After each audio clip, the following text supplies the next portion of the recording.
యుద్ధం చేస్తున్న రక్షణ దళాలకు ముందుగా కృతజ్ఞతలు అభినందనలు తెలియజేసుకుంటూ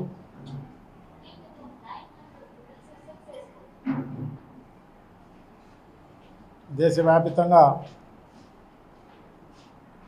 యుద్ధ వాతావరణం నెలకొని ఉంది. సో కేంద్ర ప్రభుత్వం అన్ని రాష్ట్ర ప్రభుత్వాలను అలర్ట్ చేయడం జరిగింది. అన్ని రాష్ట్ర ప్రభుత్వాలు కూడా అప్రమత్తమైపోయి ప్రజలకు యుద్ధం వస్తే ఎలా దాని నుంచి కాపాడుకోవాలి ఇవన్నీ కూడా మ్యాక్ డ్రిల్స్ చేసే కార్యక్రమం ఇవన్నీ కూడా చేస్తూ బిజీగా ఉన్నాయి. కానీ ఈ రాష్ట్రంలో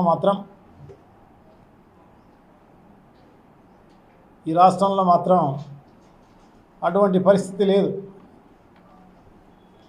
ఈ రాష్ట్రంలో అంతా కూడా వైఎస్ఆర్ కాంగ్రెస్ పార్టీ కార్యకర్తలను నాయకులను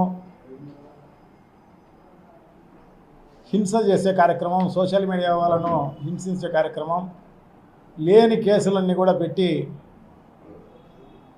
ఇబ్బంది చేసే కార్యక్రమం ఇవన్నీ గత 10 నెలలుగా ఇదే కార్యక్రమంలో ఉంది.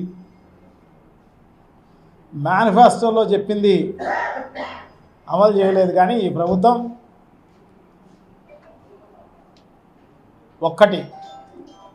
కొన్ని 600 చిల్లర హామీలు ఇవ్వడం జరిగింది. దాంట్లో ముఖ్యంగా 163 చెప్పడం జరిగింది.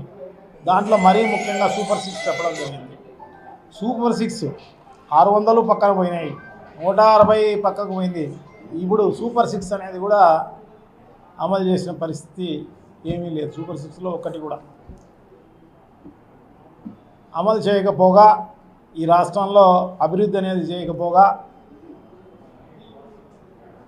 ఎక్కడ చూసినా అప్పులు చేసేసి 1,70,000 కోట్ల రూపాయలు అప్పులు చేసి లంచాలు కమిషన్ల కోసం పనిచేస్తున్న ఈ ప్రభుత్వం నిజంగా కూడా చాలా దారుణం. ప్రజలు ఎవరు కూడా ఇట్లా ఊహించలే.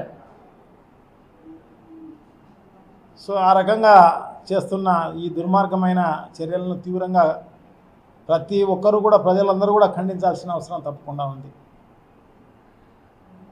దీనికి పరాకాష్ఠగా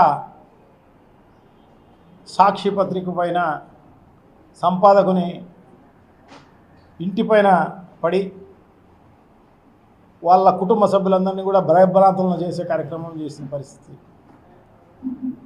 సర్చ్ వారెంట్ లేదు, ఏమీ లేదు. ఏమంటే సాక్షి పత్రిక అనేది ప్రజల ఏదైతే ఈ సూపర్ 6 అమలు చేయలేదో ఇది మతికి చేస్తూ ప్రజలకు మేలు చేసే విధంగా, ఈ ప్రభుత్వాన్ని క్వశ్చన్ చేసే విధంగా రాస్తున్న పత్రిక తప్ప వేరే ఏం లేదు. సో తనకు అనుకూలంగా లేదని చెప్పేసేసి, అంటే పచ్చపత్రిక మాదిరి బాకా ఊదలేదని సంపాదకుని ఇంటిపైన సర్చ్ వారెంట్ లేకుండా ఇంటిపైన దారుణంగా దండయాత్ర చేసే కార్యక్రమం. సో అదే కాకోకుండా సాక్షి విలేకరులను ఇబ్బంది చేసే కార్యక్రమం, సోషల్ మీడియా వాళ్ళను ఇబ్బంది చేసే కార్యక్రమం, ఎక్కడ పడితే అక్కడ కేసులు పెట్టే కార్యక్రమం, క్వశ్చన్ చేసే వాళ్ళందరినీ కూడా భయభ్రాంతులను చేసే కార్యక్రమంలో భాగంగానే ఈ కేసులు, దొంగ కేసులన్నీ పెట్టి ఒకటి కాదు ఒక్కొక్కరిపైన 10 కేసులు 15 కేసులు 15 ఊర్లలో 20 ఊర్లో పెట్టే కార్యక్రమం చేసి భయభ్రాంతులు చేసే కార్యక్రమం. నాయకులందరినీ కూడా ఇంతకుముందు ఎవరైతే మాట్లాడినారో అంతకుముందు ప్రభుత్వంలో కానీ తెలుగుదేశం పార్టీ నాయకులను కానీ ఇంకోటి కానీ ఏదైనా కూడా చేయని దాని గురించి అడగడమో క్వశ్చన్ చేయడమో చేస్తే వాళ్ళందరిపైన కేసులు పెట్టి వీళ్ళందరూ ఇప్పుడు జైల్లో పెట్టిన కార్యక్రమం చేస్తున్నారు. సో ఇదే కాకుండా లేని లిక్కర్ స్కామ్ బయటికి తీసి అబద్ధాలే ఆరోపణలుగా అదే ఎఫ్ఐఆర్గా తయారు చేసే కార్యక్రమం అంతా కూడా చేసి రోజుకొకరిని టార్గెట్ పెట్టి ప్రతి ఒక్కరిని అంటే నాయకులను అధికారులను అందరినీ కూడా ఇరికించే కార్యక్రమం, కేసులు పెట్టే కార్యక్రమం ఇన్ని చేస్తున్న పరిస్థితి అన్నమాట. అది లేనే కేసే ఏమీ లేదు, సంబంధం లేని ఇష్యూ. లిక్కర్ అనేది అది ఎంత పారదర్శకంగా జరిగిందనేది మనందరికి కూడా బాగా తెలిసిన విషయమే. అదేమి ప్రైవేటు బ్రాందీ షాపులు కాదు, ఇంకోటి కాదు, అది గవర్నమెంట్ బ్రాందీ షాపులు. దానికి వల్ల ఎవరికి లంచాలు వచ్చిన పరిస్థితి లేదు. సో అదే కాకుండా బెల్ట్ షాపులు అన్నీ కూడా రద్దు చేసి, పర్మిట్ రూములు రద్దు చేసి, బ్రాందీ షాపులన్నీ కూడా దాదాపు ఒక 40% దగ్గర బ్రాందీ షాపులన్నీ కూడా రద్దు చేస్తే ఎందుకంటే ఎలక్షన్లకు ముందే జగన్మోహన్ రెడ్డి గారు విడతల వారీగా ఈ మద్యాన్ని రద్దు చేస్తాము అని చెప్పి దాంట్లో భాగంగానే ఇన్ని కార్యక్రమాలు చేయడం జరిగింది. ఎలక్షన్ అప్పుడే మేనిఫెస్టోలోనే చెప్పడం జరిగింది, కరెంటు షాక్ కొట్టే విధంగా దానికి బ్రాందీ రేట్లు కూడా ఉంటాయి. సో తద్వారా ప్రజలు బ్రాందీ తాగేది మానుకుంటారు అన్న ఉద్దేశంతో అది పెట్టిన పరిస్థితి అన్నమాట.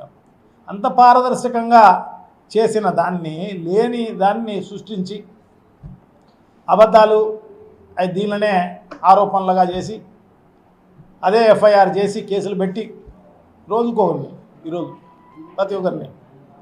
దానికి జగన్మోహన్ రెడ్డి గారికి చుట్టూ ఉన్న వాళ్ళను ఇరికించే కార్యక్రమంలో భాగంగా ధనంజయ రెడ్డి గారు అయితేనేమి, కృష్ణమోహన్ రెడ్డి గారు అయితేనేమి, సో మిగతా వాళ్ళందరినీ ఇరికించే కార్యక్రమం అంతా చేయడం చాలా దుర్మార్గం. ఇప్పుడైతే ఏదో వాళ్ళ కేంద్ర ప్రభుత్వంలో వీళ్ళకి సపోర్ట్ చేసే ఎన్డీఏ ప్రభుత్వం ఉంది. సో ఇక్కడ కూడా కూటమి ప్రభుత్వమే ఉంది కాబట్టి జరుగుతుందేమో, కానీ రాబోయే కాలంలో మాత్రం డెఫినెట్గా వాళ్ళకు బుద్ధి వచ్చే విధంగా తప్పకుండా చర్యలు తీసుకునే కార్యక్రమం తప్పకుండా జరుగుతుంది. అందుకోసమే జగన్మోహన్ రెడ్డి గారు కూడా చెప్పడం జరిగింది, సినిమా అనేది వైఎస్ఆర్ కాంగ్రెస్ పార్టీ 2.0లో తప్పకుండా సినిమా చూపించే కార్యక్రమం జరుగుతుంది ఇట్లా చేసిన వాళ్ళందరికీ అని, వేరేగా ఉంటుంది అని చెప్పేసి. డెఫినెట్గా ఉంటుంది, ఎందుకంటే లేని ఇష్యూలంతా కూడా తీసి కచ్చ సాధింపు చేసే కార్యక్రమము చేస్తే డెఫినెట్గా దేవుడు ఉన్నాడు పైన, ఖచ్చితంగా అమావాస్య అనేది వస్తుంది, దాని తర్వాత పున్నమి కూడా వస్తుంది. సో డెఫినెట్గా మరుసటి రోజే వస్తుంది. సో ఇది కాదు. సో అధికారులు కూడా గుర్తుపెట్టుకోవాల్సిన అవసరం తప్పకుండా ఉంది. సో ఈ కేసులన్నీ పెట్టేటప్పుడు కొంచెం జాగ్రత్తగా ఆలోచన చేసి పెట్టాల్సిన అవసరం ఉంది. ఏదైనా నిజము ఉంటే డెఫినెట్గా పెట్టాల్సిన అవసరం తప్పకుండా ఉంది. దాంట్లో ఆ నిజంను నిరూపించుకోవాల్సిన అవసరం కూడా ఉంటుంది. సో కానీ ఇప్పుడు మాత్రం లేని ఇష్యూలంతా కూడా పెట్టి చేసే కార్యక్రమం చేస్తున్న పరిస్థితి అన్నమాట. సో డెఫినెట్గా వీళ్ళందరికీ కూడా బుద్ధి చెప్పే రోజు తప్పకుండా వస్తుంది అని చెప్పేసి తెలియజేసుకుంటూ సెలవు తీసుకుంటున్నాను.